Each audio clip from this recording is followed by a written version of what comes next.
Wadu janni men jafe mawbe men anden no jarete tewten kawra e leydi men Allah wadu janni men jurne ko woni don pamen ko warata habe fulbe kawrite na fa wala e basi men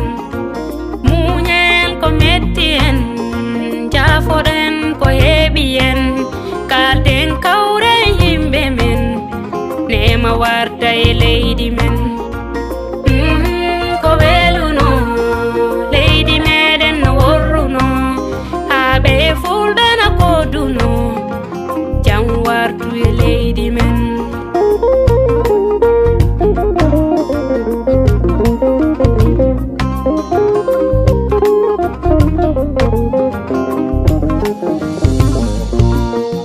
Sagirabe chawroden Rafika ura e leydi men Sagi gura e gelle men Jammorno e leydi men Sagirabe chawroden Rafika ura e leydi men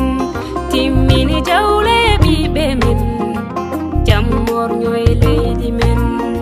Ketine mawbe men Pame sukabe men Joppen pasi e leydi men certen e torraka pame sukabe men kedoden e mawbe men dunjen tora e leydi men joppen e pasi men kalden kawrite sen pami e kawata dillere malfe e leydi men nimsoji ngoni ton kauritan se andi e certata joppen malfe leydi men jonde warta e nokku men gollen ko gasata joppen ko nafata habe fulbe nan gonduno en fu en godum gollen ko gasata joppen ko nafata habe fulbe nan gonduno